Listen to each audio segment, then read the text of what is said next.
Throughout history, many women have been oppressed, so it isn't very shocking that mental health for women has been very misunderstood and ignored.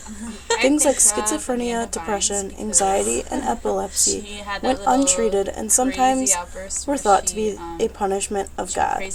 There is also a brief point in history where women with such mental illness were called witches and brutally killed. Other times, women were labeled witches simply because their husbands didn't want them. Eventually, mental health was understood to be something curable. Doctors started using orgasms to treat women. This started in the 1600s. I don't know, handle some things a little better and just like kind of calm down a little bit, tone down some of the stuff that she does. Like, obviously she's very into, her feminist beliefs, which I think is totally cool, but some things I think just go way over the line, and I really wish that she would like think about some of the things that she does and try to be better about them. Alright. Do you think this society uses the word crazy more for men or women? Women. Yeah. Oh my god, go ahead. Especially in like relationships, I've noticed like a lot of guys are like, dude, that chick is crazy, and like that kind of stuff. And it makes girls like afraid to react to anything that they're mildly upset about because they don't want to be called crazy or be given that tag. I am the crazy ex-girlfriend to so many people. Yeah, definitely girls, just because it's a very, very big stigma against us to not be aggressive in anything from, like our beliefs to how we act in a relationship, or after a relationship.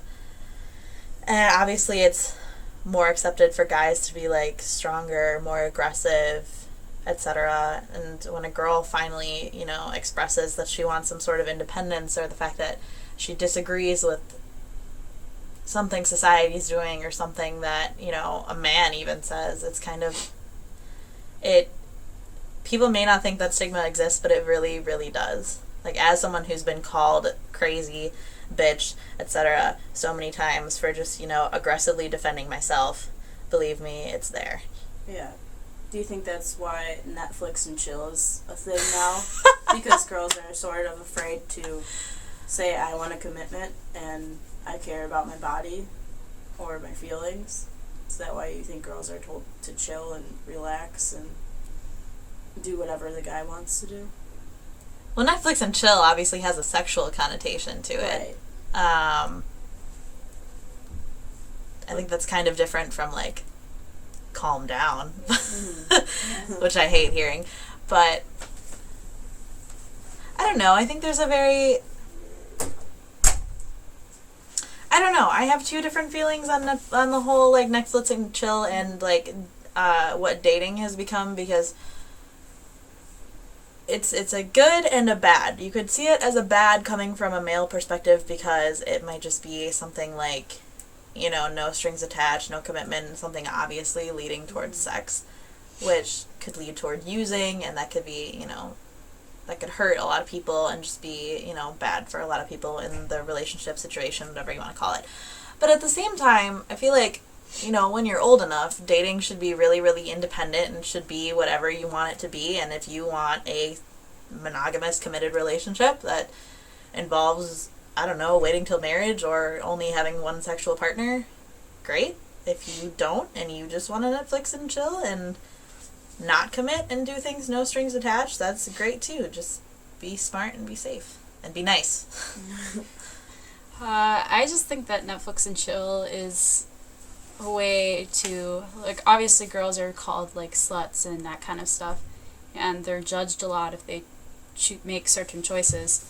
So I think Netflix and chill is just a phrase invented to make them feel better about it, like, oh, maybe we won't have sex, or oh, maybe we won't do this, and then they can feel better about themselves and they won't be shamed for it.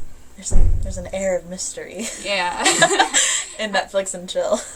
I guess so. It's just a nice way of putting it without saying, hey, come sleep with me. Yeah. Yeah. Has anyone called you crazy before? Like in a bad way? Well, I already answered this, so yes.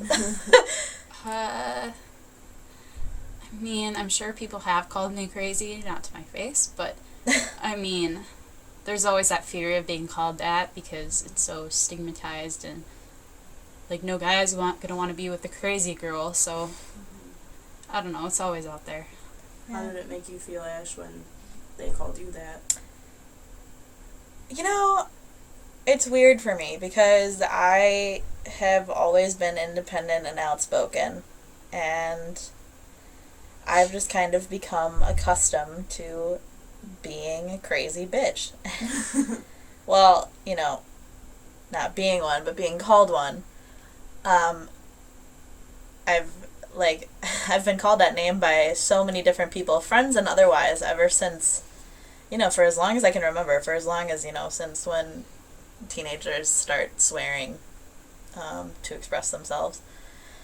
So sometimes I kind of own it in the sense that I'm independent, and I kind of try to take it as a compliment, you know, especially when it comes from an ex-boyfriend or one of his friends, where it's like, I shouldn't really take it to heart because they're just saying it because we broke up and because we're not friends anymore and stuff like that. But sometimes it does get a little overwhelming, and I do feel really insecure about it, and I wish people wouldn't say it, but I don't know. It's just a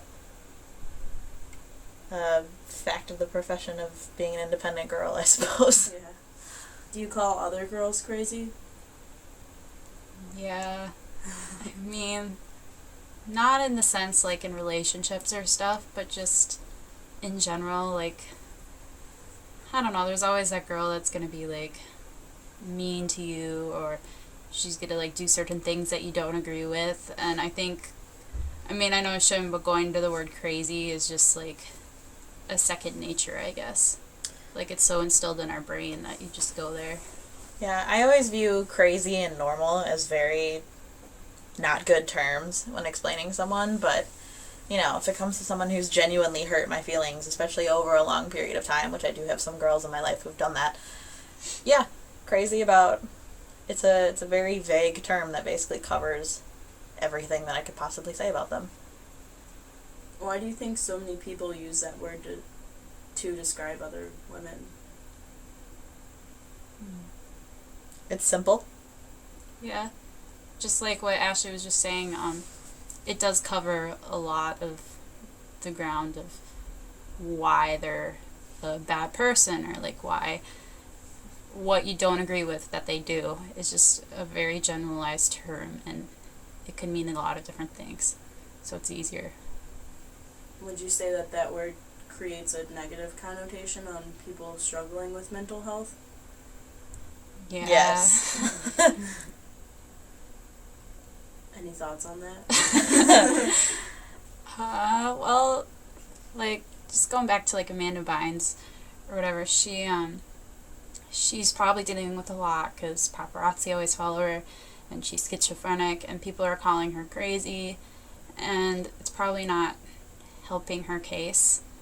There's just a lot of situations in which people are called crazy, and it kind of defeats the meaning, I guess. Crazy as a term itself kind of goes into a form of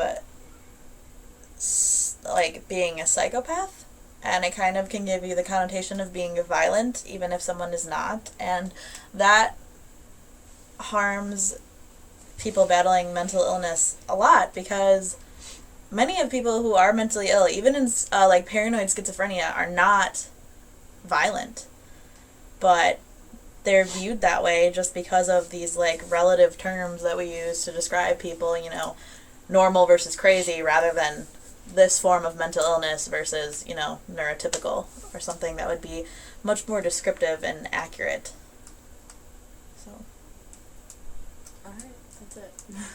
woo! You're at like 9.5 minutes. So. Perfect.